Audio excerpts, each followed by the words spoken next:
Kadaluma dell'acqua. Kadaluma dell'acqua. Kadaluma dell'acqua. Di antara langkah kaki yang bergema, terbisiklah harapan-harapan yang tak terucapkan. Di setiap ruang kelas kita menulis masa depan.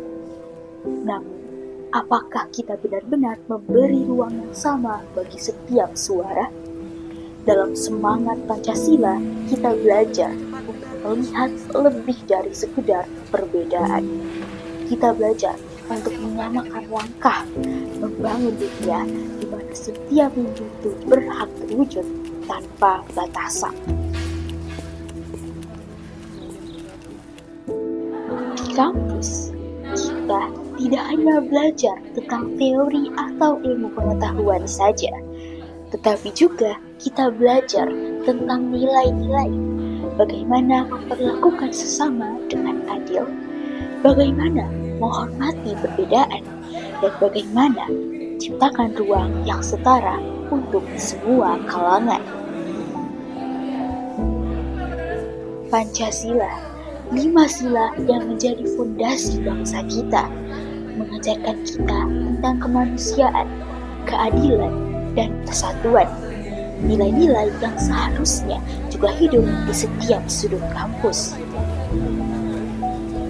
Tapi, apakah kesempatan itu sudah benar-benar setara?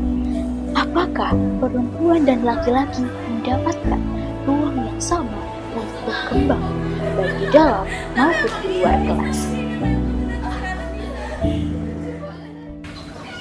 Menurut data yang dipublikasikan oleh Kementerian Pendidikan Tinggi, Sains dan Teknologi Republik Indonesia pada tahun 2025, terdapat sekitar 4.397 perguruan tinggi, baik negeri maupun swasta, yang telah tersebar di seluruh wilayah di Indonesia. Dalam perguruan tinggi tersebut, terdapat sekitar 10 juta mahasiswa dan 300.000 dosen dengan perbandingan sebagai berikut. Berdasarkan diagram di atas, terlihat bahwa jumlah mahasiswa perempuan lebih banyak dibandingkan mahasiswa laki-laki. Sedangkan untuk dosen perempuan lebih sedikit dibandingkan dosen laki-laki. Kemudian, jika dilakukan analisis yang lebih mendalam, persebaran mahasiswa dan dosen perempuan dalam lingkungan kampus ternyata belum merata.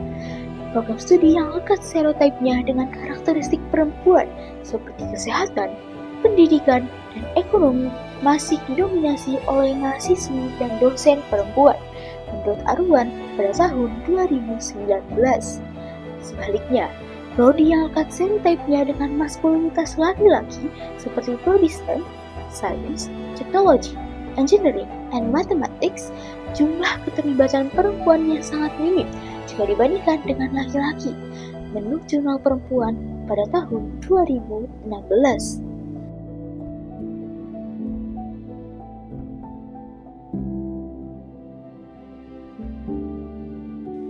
Perjuangan kesetaraan gender bukan hanya cerita masa lalu saja. Ini adalah perjuangan yang hidup, berkembang, dan menantang kita setiap hari, termasuk di dalam dunia akademik. Untuk memahami lebih dalam, kami berkesempatan untuk berbincang langsung dengan teman-teman kami selaku mahasiswa di lingkungan kampus Universitas Gadjah Mada. Oke, sini. Oke. Sekarang boleh kenalin nama, jurusan, dan... Oke, halo teman-teman. Kenalin aku Rizka, aku dari Teknik Mesin Angkatan 2023. Ya, halo, nama gue Jojo dari Antropologi Angkatan 2023, Fakultas Ilmu Budaya. Halo semuanya, perkenalkan nama saya Teresia Winatal, saya dari Fakultas Ilmu Budaya, Program Studi Antropologi Budaya Angkatan 2023.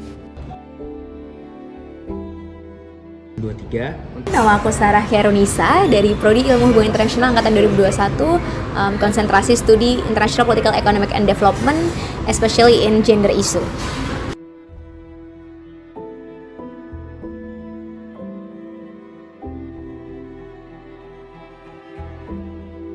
Sebenarnya kita harus memahami dulu konsepnya bagaimana, karena yang sering disalahartikan adalah setara dan adil, karena itu dua hal yang Menurutku berbeda. aku sangat setuju sih, karena kesetaraan gender itu bukan soal menyamakan semuanya, tapi soal ngasih kesempatan yang sama buat semua orang tanpa melihat gender. Jadi setiap orang itu, cewek ataupun cowok, itu berhak menyampaikan pendapat, sharing satu sama lain tanpa membeda-bedakan. Jujur aku setuju banget Naik, karena menurut aku kesetaraan gender tuh bukan hanya tentang siapa yang lebih hebat, ya gak sih? Kayak menurut aku semua orang tuh punya kesempatan dan hak yang sama tanpa ngebeda-bedain gendernya cewek ataupun cowok gitu.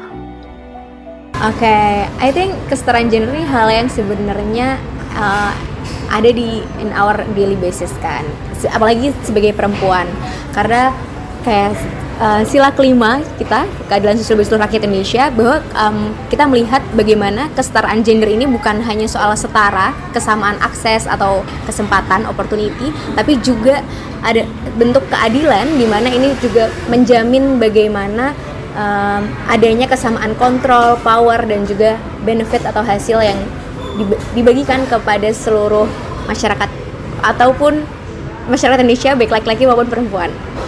Untuk jawaban aku itu sebenarnya aku tidak mempermasalahkan stereotip yang tentang feminisme tadi, asalkan tidak terlalu berlebihan dan masih dalam hal yang relevan. Seperti kita tahu, mungkin belakangan ini tuh sudah mulai marak yang emang terlalu melenceng dari gender laki-laki, seperti pemakaian makeup yang berlebihan ataupun perilaku yang mungkin melenceng. Nah, ketika sudah sampai ke hal itu, saya sangat menolak hal tersebut karena sudah tidak sesuai dengan stereotip yang ada. Sehingga walaupun kita mengikuti perkembangan zaman yang ada, harus disesuaikan juga dengan norma yang ada di lingkungan masyarakat.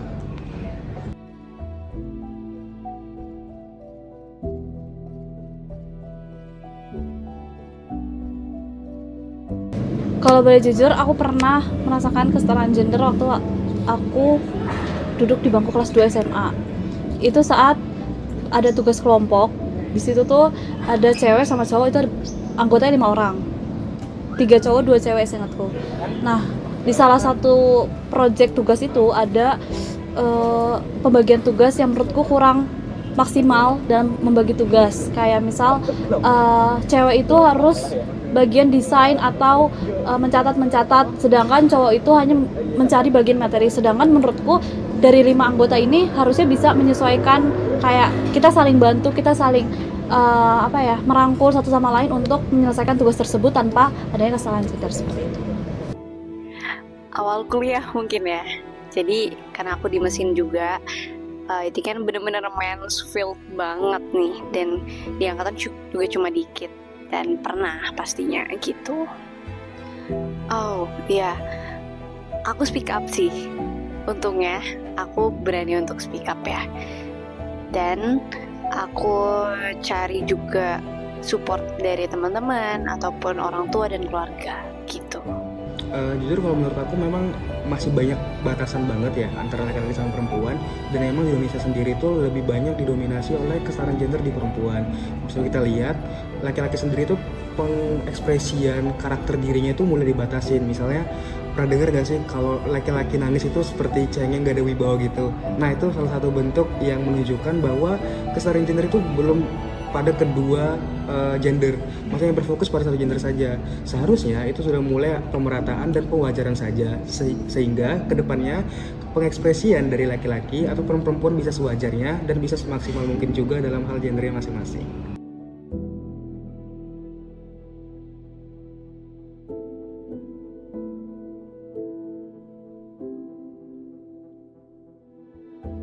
Kalau menurutku mungkin di era sekarang bisa ngobrol satu sama lain, seperti kayak sharing satu dengan yang lain. Misalkan kayak aku sharing sama teman atau aku sharing sama orang tua tentunya gitu ya. Jadi dimulai dari keluarga dulu, lalu diimplementasikan ke dunia sekolah atau kuliah gitu.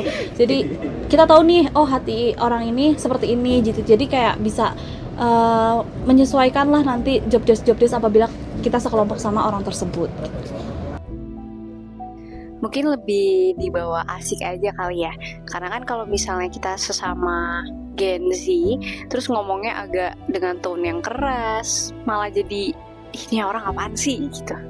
Jadi lebih chill aja, terus mungkin bisa ngomongnya dengan brought up topik tentang kesetaraan gender ini pelan-pelan dulu gitu. Gitu sih menurut aku. Sebenarnya karena nantinya adalah generasi kita yang mendominasi ke depannya, ini hanya menunggu waktu untuk ini terkesan tidak menggurui, tapi memang sudah menjadi budaya saja sih sebenarnya.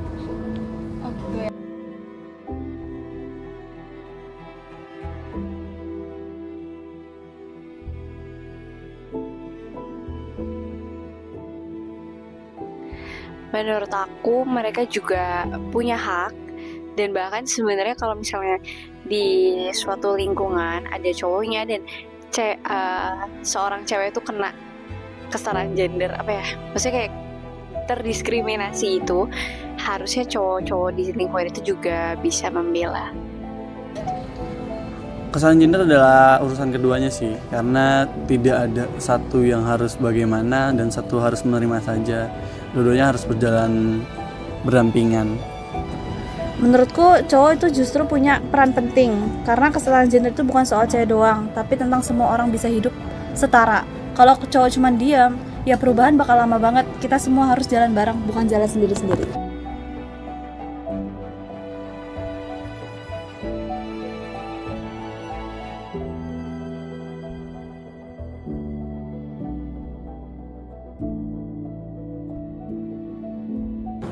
Dibilang menerapkan sudah, termasuk di berbagai sektor, tapi untuk merata keseluruhan menurut saya belum. Tetap lagi balik bagaimana kita melihat konsep kesetaraan itu sih. Belum cukup terlihat, tapi aku yakin sih cukup optimis juga ke depannya, karena kan nanti di Indonesia Emas 2045 kita yang megang nih, para Gen Z kan, dan aku yakin Gen Z ini bisa menjadi pembaharuan untuk Indonesia agar lebih setara.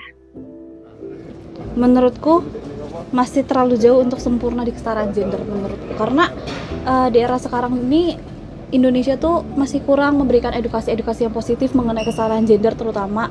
Dan menurutku webinar parenting sama seminar itu penting banget sih untuk apalagi kayak di dunia perkuliahan saat ini itu kan prospek kerja itu semakin luas, dan kita tentunya juga perlu namanya edukasi positif dari dunia pendidikan ataupun dari dunia sosial, ekonomi, dan lain sebagainya. Kalau menurut saya sendiri memang belum setara untuk gendernya, karena bisa kita lihat sendiri untuk pembukaan lapangan pekerja itu masih banyak didominasi oleh yang cowok. Seperti kita lihat untuk pekerjaan-pekerjaan misalnya seperti kita di teknik ini, banyak yang dibutuhkan itu cowok sebenarnya, padahal lulusan teknik itu juga masih banyak yang cewek. Selain itu juga misalnya untuk pengupahan karyawan, bisa kita lihat juga pengupahan karyawan laki-laki itu jauh lebih tinggi atau lebih mahal. Mungkin beberapa alasannya karena laki-laki itu lebih maco, katakan begitu, atau lebih kuat, sehingga pengupahan per bulan itu lebih mahal. Selain itu juga mungkin kalau misalnya kita meninjau seperti cuti buat ibu hamil, itu tuh selalu dibatasin banget, seperti waktunya itu yang terlalu mepet atau pengurusan cutinya itu yang ribet, sehingga dari situ juga kesetaraan gender buat perempuan itu sangat kurang untuk hal itu.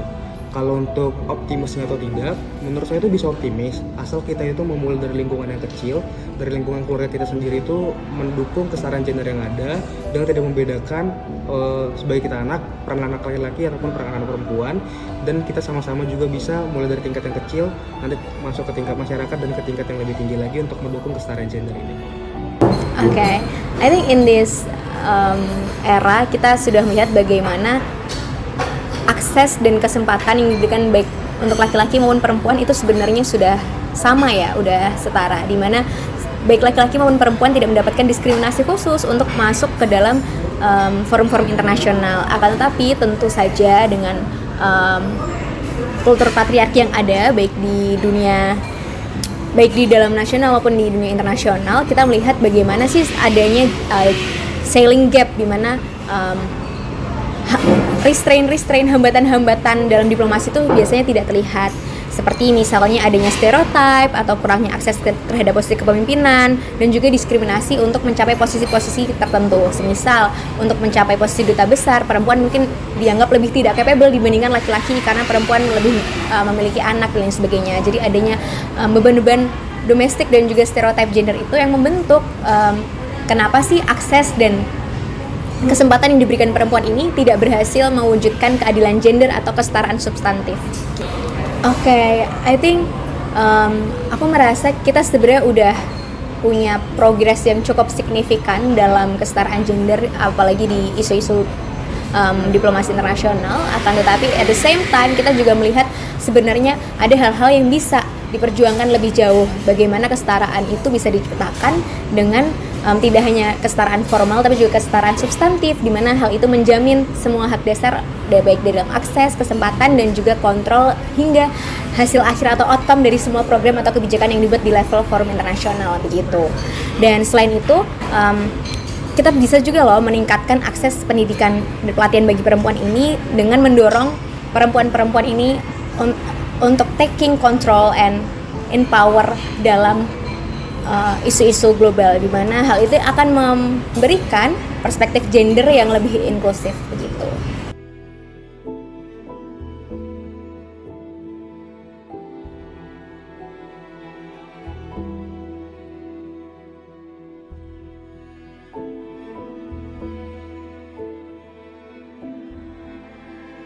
Menurutku kalau di Pancasila itu ada di sila kedua, yaitu kemanusiaan yang adil dan beradab. Dari kata-kata kemanusiaan yang adil dan beradab itu, menurutku kita semuanya harus bersikap adil satu sama lain tanpa membeda-bedakan cewek atau cowok, dan kita harus menyamaratakan semua dalam hal apapun gitu. Mungkin ada beberapa part atau beberapa momen yang kita nggak menyesuaikan, tapi kita harus obrolin terlebih dahulu, kayak lebih enaknya seperti apa, kita kedepannya seperti apa. Mungkin kunci utama itu adalah komunikasi. Oke, itu biasanya sih dari small little things does matter lah ya. Kayak kita ngobrol kayak gini, mungkin bisa eye contact, kalau ngobrol sama orang tatap matanya, terus bicaranya juga sopan dan santun, saling hargain aja satu sama lain, mungkin gitu. Sosial media, penggunaan Gen Z terhadap sosial media adalah yang paling besar di generasi-generasi lainnya. Jadi peran Gen Z selain ini menjadi teori adalah menggunakan sosial media untuk menyuarakan isu kesetaraan gender.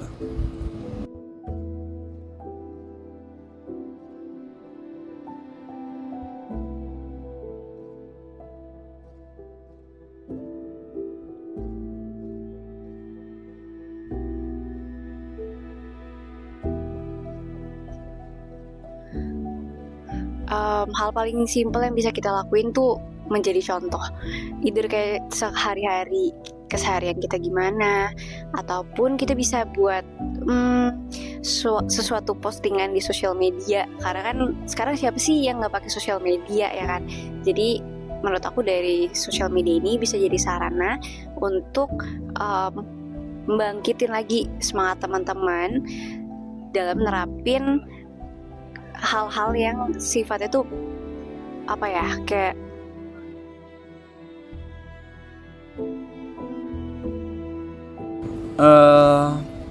memberhasilkan kesetaraan gender tidak dalam waktu yang dekat. Jadi membiasakan itu untuk banyak orang adalah salah satu caranya. Jadi kedepannya akan bisa menjadi yang diinginkan, menjadi setara. Oke, kalau untuk hal itu tersebut, mungkin kita mulai dari lingkup pertemanan kita dulu ya. Jadi di lingkup kecil kita, misalnya di circle kita kecil itu, kita mulai menerapin gak ada kesenjangan antara kita laki-laki ataupun perempuan. Nah, dari kebiasaan yang timbul di lingkungan kecil itu, otomatis ketika kita nanti beranjak ke suatu perkumpulan, misalkan katakan kita ikut organisasi atau ikut panitia yang lain, otomatis sifat kita itu bakal ke bawah.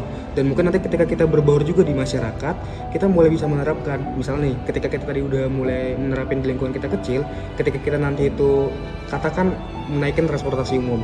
Nah, itu kita sudah mulai sadar, oh bahwa seharusnya penerapan yang aku lakukan di sini nih. Jadi kita udah mulai punya gambaran kapan kita harus melakukan kesetaraan gender tersebut. Dari beragam suara, ada yang berdiri lebih teguh. Mereka tak hanya diam ketika melihat ketimpangan, tetapi juga memilih untuk bergerak memperjuangkan. Salah satunya ada di tengah kita, membangun dari ruang kecil bernama komunitas.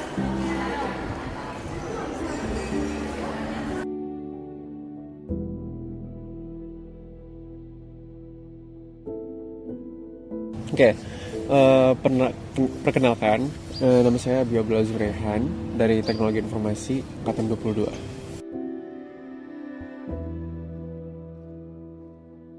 Kesetaraan gender sendiri itu tuh bukan cuman sekedar rights doang, cuman sekedar kayak hak-hak doang.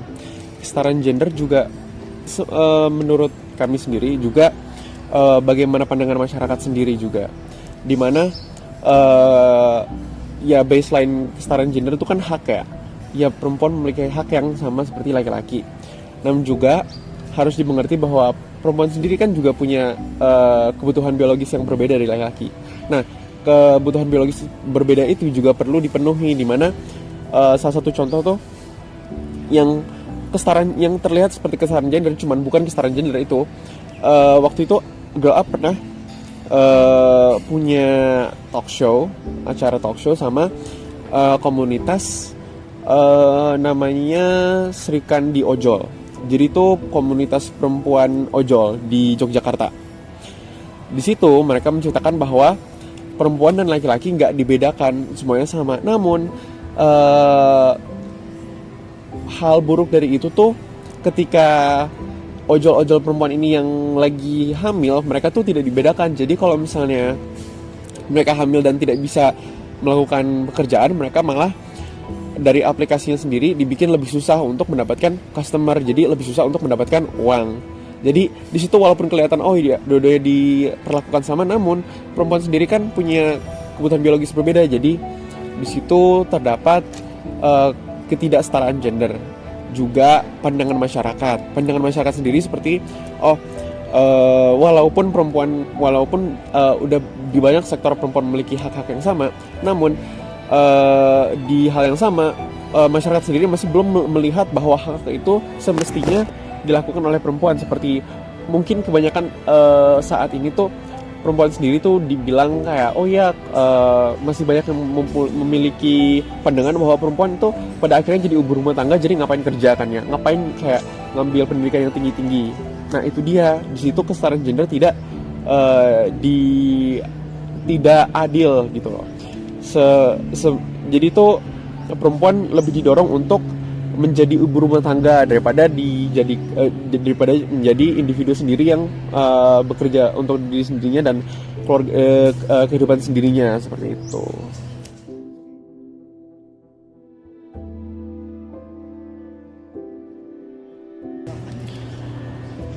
Menurut saya sih bukan pengalaman pribadi saya sendiri, cuman pengalaman dari teman-teman saya yang perempuan yang mereka sendiri tuh mengalami banyak hal-hal yang misoginis lah dibilangnya, seperti mereka tuh diremehkan selalu. Mereka tuh kalau apa-apa dibilang kamu perempuan, kamu gini-gini, kamu kurang ini gitu. Jadi itu dari lensa saya yang saya lihat itu menurut saya juga ini tuh nggak benar. Aku juga merasa tidak suka kalau misalnya teman-teman perempuanku juga digitukan. Jadi itu dari rasa empati terhadap teman-teman perempuan saya.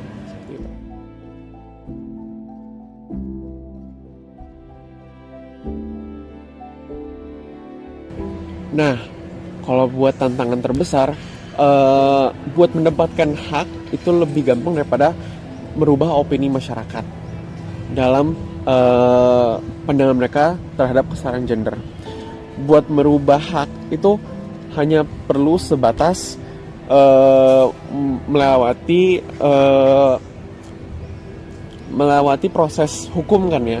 Namun untuk merubah pandangan masyarakat sendiri terhadap apa itu kesetaraan gender dan kenapa kesetaraan gender diperlukan, itu lebih susah. Karena dalam masyarakat saat ini yang menurut Go Up dan saya sendiri juga lebih condong patriarkis, mereka tuh masih merasa bahwa status quo, hal yang terjadi saat ini itu oke-oke aja dan baik-baik saja, karena selama ini mereka hidup dengan status quo seperti itu, status quo yang lebih patriarkis.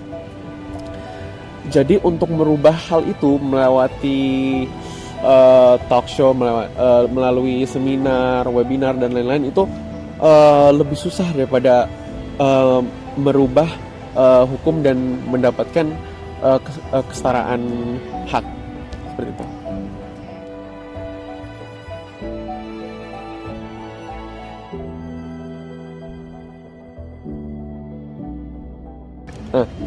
Laki-laki oke gini. Jadi perlu dipahami bahwa status quo sendiri itu patriarkis. Jadi laki-laki walaupun tidak melakukan apa-apa, mereka tuh udah benefit dari patriarki itu sendiri. Jadi yang semestinya dilakukan oleh laki-laki yang mengerti bahwa patriarki sedang terjadi itu, mereka harus secara aktif merombak patriarki ini. Karena jika mereka cuman aku nggak misoginis karena aku tidak melakukan hal-hal yang tidak baik kepada perempuan, cuman kayak misal gini deh, kalau misalnya dalam suatu rumah tangga terhadap kakak dan adik, kakaknya laki-laki, adiknya perempuan, kakaknya nggak ngelakuin apa-apa, adiknya pasti kalau misalnya ada apa-apa pasti dia tuh disuruh, kalau misalnya kamu kan perempuan kamu harus kayak gini, kamu kan perempuan kamu harus kayak gini. Kakaknya walaupun nggak ngapa-ngapain, dia tuh secara tidak langsung enabling kejadian ini terjadi karena tidak menegur mungkin orang tuanya untuk nggak boleh kayak gitu. Kan adik nih sama kakak juga sama gitu loh. Jadi emang secara aktif harus mendismantle patriarki sendiri agar kultur patriarki ini tidak melanjut. Jadi kalau misalnya nggak melakukannya itu malah jatuhnya enabling, membiarkan hal itu terjadi gitu.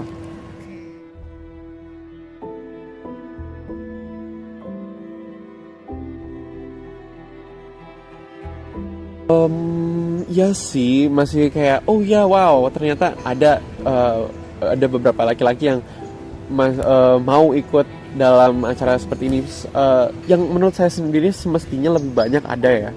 Namun kembali laki-laki sendiri mereka tuh banyak yang benefit, jadi kayak mereka tuh nggak ngelihat kalau misalnya patriarki itu buruk gitu loh. Jadi emang jarang, cuman kayak tiap kali ngeliat kayak wow, cuman semestinya nggak harus wow gitu loh, semestinya kayak gini, cuman ya gitulah.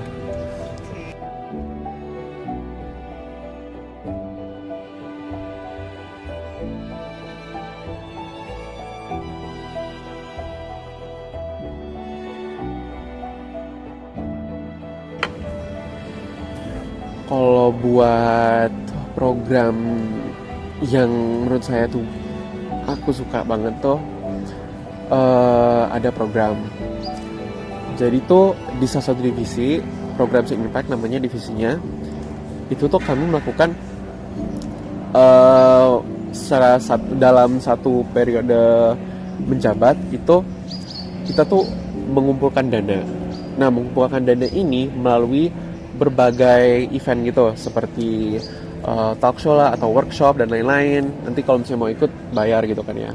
Nah dari event-event ini uangnya akan kemudian disalurkan kepada lembaga-lembaga yang memerlukan.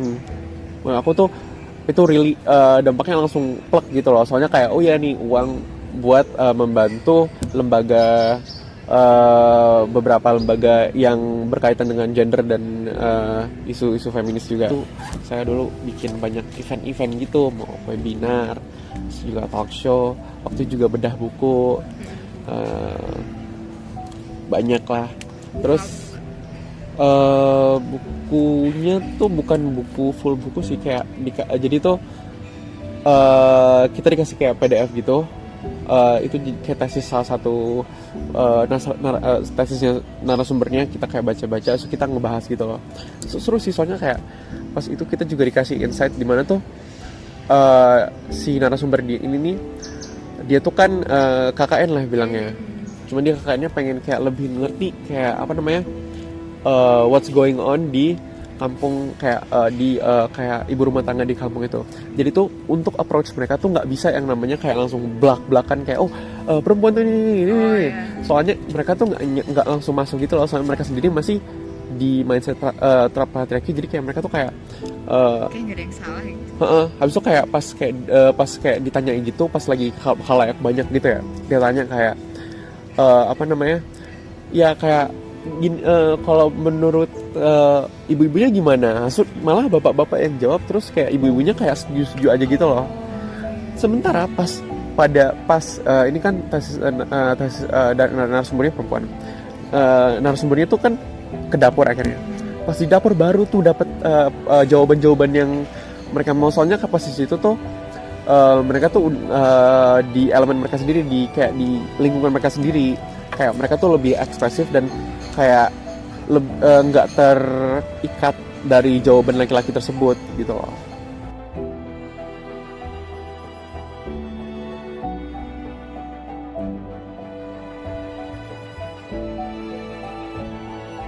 Itu kayak sedihnya buat kayak selanjutnya seperti itu, kayak soalnya orang-orang sekarang kayak mikir kayak oh ya kan perempuan udah boleh child free, udah boleh gini, ngapain kayak dapetin apa kesetaraan gender lagi, emang kurang setara apa gitu. Padahal kayak masih banyak kurangnya, cuman mereka sendiri karena mereka nggak ngerasain kekurangannya gitu loh. Nah another point itu di Glow Up sendiri kita tuh feminismenya aliran interseksional. Jadi interseksional itu apa? Jadi kita tuh percaya kalau misalnya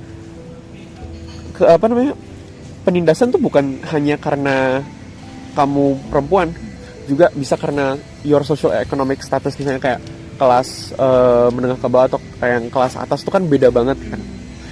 Habis itu juga bisa dari your sexuality, your gender, habis itu your kayak ras, suku, background overall gitu. Itu tuh beda-beda kan. Nah, itu kita percaya kalau misalnya kita tuh emang harus bisa membedakan itu dan harus bisa membawa isu-isu itu. Jadi kayak semisalnya kalau misalnya perempuan yang kaya, mereka kerja di suatu perusahaan itu seksis, kalau dia resign dari perusahaan itu mereka masih aman karena mereka kaya. Perempuan yang kurang fortunate buat punya keuangan yang stabil, mereka tuh nggak bisa keluar dari situ karena mereka tuh perlu yang namanya kerjaan itu.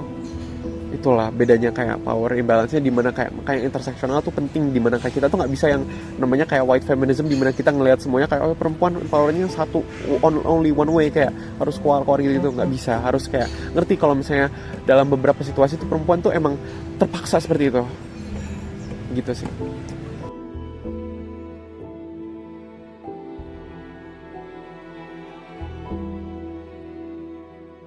Glow Up sendiri tuh ya kayak kalau bisa menyediakan masyarakat juga menjadi safe space juga, dan juga aslinya tuh salah satu narasumber yang kayak ngelekat ke aku tuh perkataannya ini, dia tuh bilang jadi tuh aslinya perempuan membahas hal-hal yang tabu itu udah resistance gitu loh. Soalnya dalam masyarakat tuh semestinya nggak usah, masa perempuan ngebahas hal-hal ini yang semestinya nggak dibahas secara umum.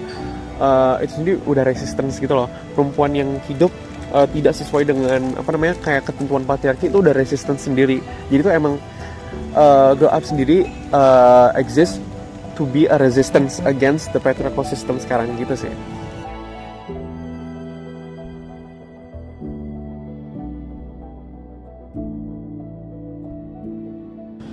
Menurut saya sih tentu sih, especially yang sila kedua dan sila kelima itu memang semestinya kan adil dan beradab, ya kan. Nah, banyak sekali yang orang tuh masih salah kaprah dengan adil dan beradab sepertinya. Karena kesetaraan gender sendiri itu adil dan beradab itu dimana kesetaraan gender dalam pandangan masyarakat sendiri itu loh. Kayak oh ya kalau misalnya aslinya tuh kalau patriarki sendiri membuat situasi dimana kayak oh perempuan tuh mereka tuh fragile dan gini, mereka tuh kayak harus di treat lebih baik atau kayak gimana.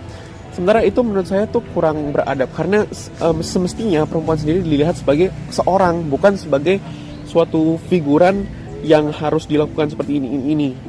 Semestinya, oh iya, perempuan ini adalah seorang dan saya harus menghormati orang ini sebagai orang, bukan sebagai perempuan.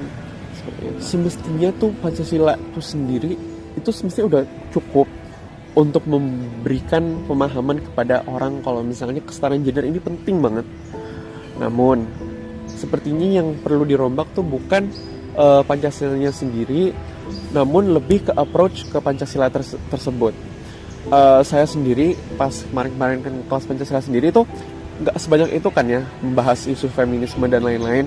Nah itu dia, mungkin di kelas Pancasila sendiri lebih banyak membahas isu kesetaraan gender juga, di selang masalah-masalah lain yang dibahas di kelas, seperti itu sih.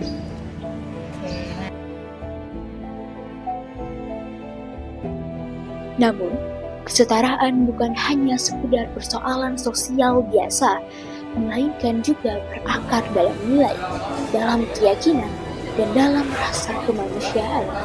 Karena sejatinya, keadilan tak akan pernah sempurna bila tak berlandaskan rasa hormat pada harkat kemanusiaan, penegakan kebenaran, empati yang mendalam, dan keberpihakan nyata pada mereka yang lemah serta terpinggirkan.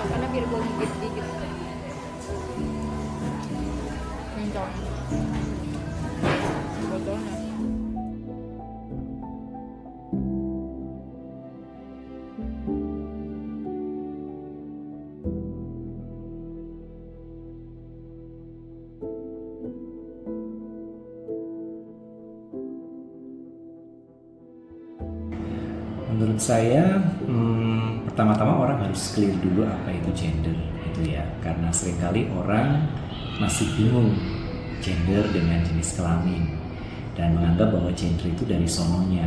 Padahal gender itu kan sebenarnya konstruksi sosial dan itu berkembang dari waktu ke waktu. Jadi kesetaraan gender semestinya bukan hanya masalah maskulin dan feminin itu lalu sama-sama kuat, sama-sama setara, tapi juga bagaimana maskulinitas dan femininitas itu lalu lebih dimaknai secara cair, seperti itu. Sehingga baik laki-laki itu punya sisi maskulin dan feminin, demikian juga yang perempuan juga punya sisi maskulin dan sisi feminin, dan kesemuanya diberi ruang yang tepat dan diberi penghargaan yang tepat di dalam kehidupan sehari-hari. Semestinya kesetaraan seperti itu sih. Oke, pertanyaan menarik. Bismillahirrahmanirrahim. Baik, kesetaraan gender kalau kita coba baca di berbagai literatur, karena ini mendefinisikan ya, untuk kita bukan berasumsi, tetapi kita coba merefer kepada definisi yang telah ada.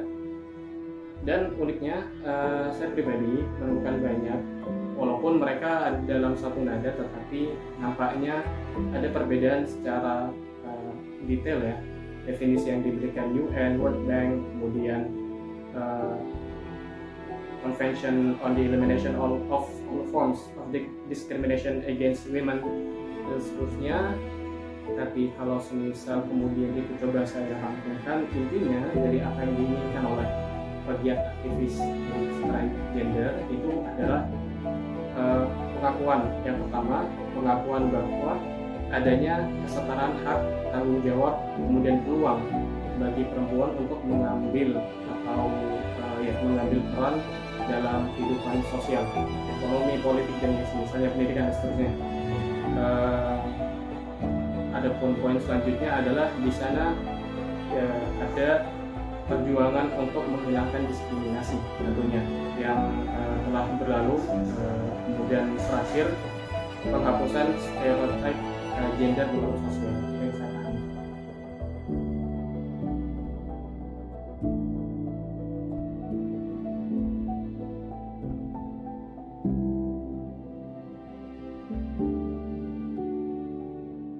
Baik, menurut Al-Quran Allah berfirman, "Laisa adzakaru kal untha." Laki-laki itu tidak sama dengan perempuan. Nah, unik ya, ketika kita membahas jenis kelamin dan gender, nah itu kan ada perbedaan ya. dikatakan secara singkat intinya kalau jenis kelamin itu tentang biologis, kemudian gender itu tentang stereotip atau konstruksi sosial. Dan apa yang diucapkan oleh Allah dalam Al-Quran barusan, laisa dzakaru kal untha, itu tidak sekadar dikotomi antara seks dan gender, tetapi gender tidak bisa dipisahkan dengan seks. Secara lengkap Allah berfirman di dalam ayat ini menukil perkataan istri daripada Imran. Allah berfirman, idh qalat imra'atu Imran. Kemudian ketika istri daripada Imran berkata, inni rabbi nazartu laka ma fi batni muharrama. Beliau berkata, ya Allah, aku nazar kepadamu, aku janji kepadamu bahwa yang aku kandung sekarang nanti akan aku jadikan pelayan Baitul Maqdis. Innaka antas samiul alim. Engkau yang maha mengetahui dan maha mendengar. Kemudian lanjutan ayatnya, falamma wada'atha qalat. Ketika kemudian istri dari Imran itu melahirkan, dia berkata, Rabbi inni wada'tuha untha. Ya Allah, aku melahirkan ternyata perempuan. Allahu a'lamu bima wada'at, dan engkau yang paling mengerti tentang kandungan ini. Walaysa dzakaru kal untha, dan laki-laki dan perempuan itu tidak sama.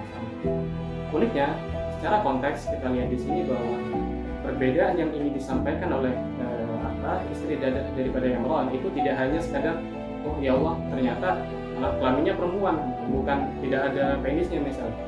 Tidak semata-mata itu. Ucapan laisa dzakaru kal untha itu diucapkan setelah tadi janjinya bahwa nanti jadi perempuan masjid lah ya.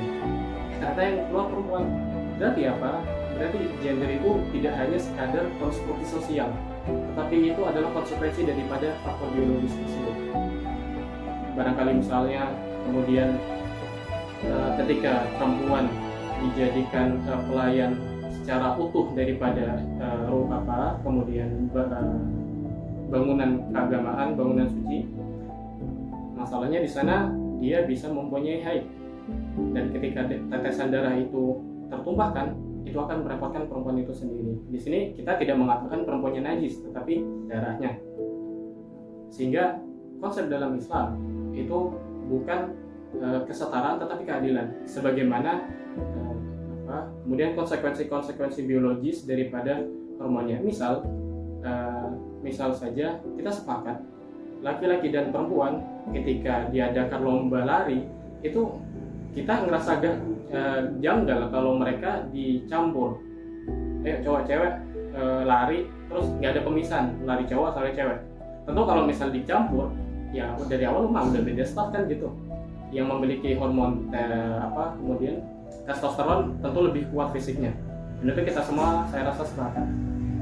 Kalau seperti itu disepakati, maka sesuatu yang awalnya sudah berbeda tidak bisa kemudian disetarakan. Sama ketika kita misal seseorang berada di bangunan yang sedang terbakar, dia ada di ruang yang tertutup, dia melihat di kanan, di pojok kanan dan pojok kirinya dengan jarak yang sama ada damkar cowok dan damkar cewek. Tentu secara akal dan naluri dan fitrah dia akan memilih yang cowok. Kenapa? Secara fisik lebih cepat daripada yang perempuan. Bukan maksudnya adalah kemudian untuk merendahkan cewek lemah, enggak. Cewek memiliki kelebihan yang tidak dipunya cowok. Kemudian muncul stereotip, kalau gitu cewek selama ini dipandang harus mengurusi urusan rumah tangga. Nah, mereka tidak terima akan hal itu menunjukkan konstruksi sosial yang mereka buat, seakan mengurusi rumah tangga adalah hal yang rendahan. Justru konstruksi keagamaan yang memandang sudut pandang tersebut, peran wanita ketika di rumah itu betul-betul tinggi, yang cowok nggak bisa melakukan hal tersebut. Itu seperti itu. Ketika dibilang kekristenan memaknai kesetaraan gender, sebenarnya ada begitu banyak pandangan soal kesetaraan gender ya dalam berbagai denominasi gereja dan lain sebagainya. Tapi sekarang saya ingin mengajak kita untuk melihatnya secara alkitabiah saja ya. Nah, kalau kita melihat misalnya dalam kitab Kejadian, itu kan diciptakan laki-laki dan perempuan. Dan perempuan itu diciptakan sebagai penolong yang sepadan, ezer kenegdo. Nah, Sepadan itu dari kata Ibrani kenegdo yang artinya juga setara.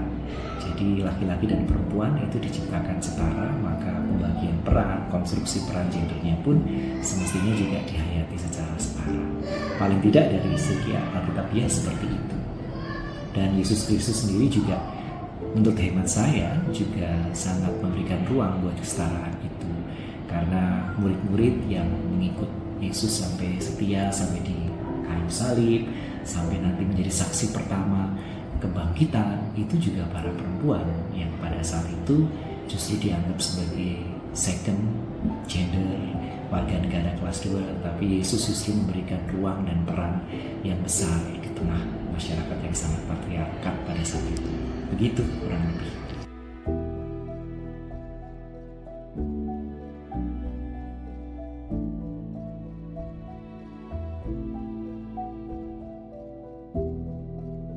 Baik, pertanyaan menarik. Dan saya rasa ini pertanyaan tendensius ya. Karena di sana disampaikan bahwasanya goals daripada pertanyaan ini adalah untuk membuat kesetaraan gender dengan definisi yang dipahami bahwasanya intinya cowok-cewek dalam segala hal itu memiliki kesempatan yang sama. Saya katakan tidak. Maaf, untuk jawabannya saya katakan tidak ada tantangan sama sekali, karena Islam tidak mewujudkan kesetaraan gender, tapi keadilan gender sesuai dengan fitrah yang dibawa masing-masing daripada jenis kelamin seperti itu. Sejujurnya banyak begitu ya, karena seperti yang saya ungkapkan di awal tadi, bahkan orang di Indonesia cukup banyak yang masih belum bisa membedakan antara gender dengan jenis kelamin misalnya. Sehingga sesuatu yang mendasar seperti SOGS gitu ya, sexual orientation, sexual characteristic, gender identity, and gender expression itu menjadi PR besar. Jadi saya pikir itu harus dimulai dari perbincangan-perbincangan sehingga semakin banyak pihak yang lalu menyadari apa itu gender dan betapa gender itu sangat cair dan itu merupakan konstruksi. Di samping tantangan selanjutnya adalah tentu mau nggak mau kita harus mengakui bahwa masyarakat kita masih sangat patriarkis, sehingga di dalam masyarakat yang patriarkis maka gender yang menjadi dianggap lebih penting, lebih utama ya yang maskulin, sehingga ada banyak ekspresi hipermaskulinitas. Orang itu harus macho, orang itu harus berani, orang itu harus apa itu. Nah itu tantangan-tantangan yang saya pikir kita hadapi dalam kehidupan sehari-hari dan kita punya PR. Kesetaraan gender bukan tentang siapa yang lebih hebat, tetapi tentang memberi ruang yang sama besar untuk segala potensi yang ingin berkembang. Dan di kampus, tempat di mana masa depan bangsa disiapkan, tempat di mana nasib bangsa ditentukan. Untuk itu, prinsip ini harus menjadi bagian dari budaya kita sehari-hari. Dari Pancasila, kita belajar bahwa semua manusia memiliki martabat yang sama, bahwa keadilan sosial bukanlah hanya sekedar cita-cita belaka, tetapi juga sesuatu yang harus kita perjuangkan di setiap ruang, termasuk di ruang belajar. Dengan semangat Pancasila, marilah kita bangun kampus yang setara, tempat di mana setiap langkah, setiap suara, serta setiap cita-cita memiliki kesempatan yang sama untuk didengar dan dikembangkan.